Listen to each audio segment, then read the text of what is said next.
There's this old idea that you go into the abyss.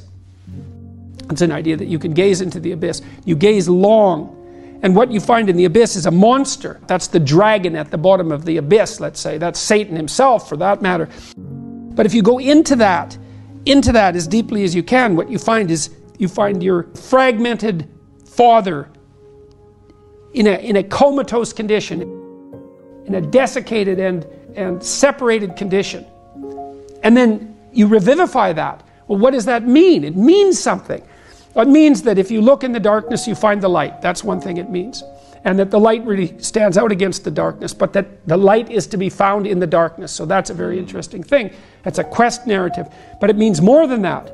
It means something fundamental. So we know, for example, that if you take yourself out of your current state of predictability and safety, and you put yourself in a new situation, you'll learn, right?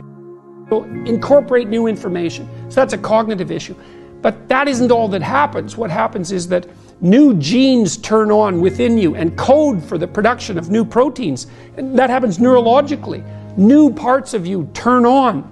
And so the idea is that if you can move yourself out into the world and push yourself out against a maximum array of challenges, more and more of you turns on. And then the question would be, well, what would you be if all of you that could be turned on was turned on? And the answer would be, you would be the resurrection of the ancestral father.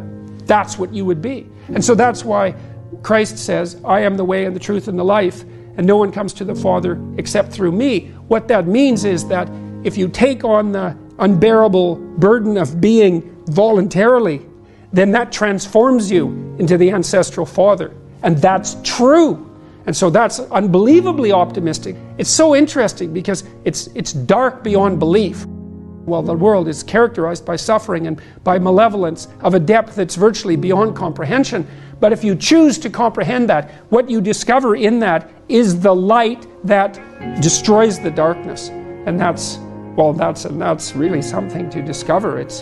There isn't a discovery that's more profound than that. That's the search for the Holy Grail or the Philosopher's Stone, all of that.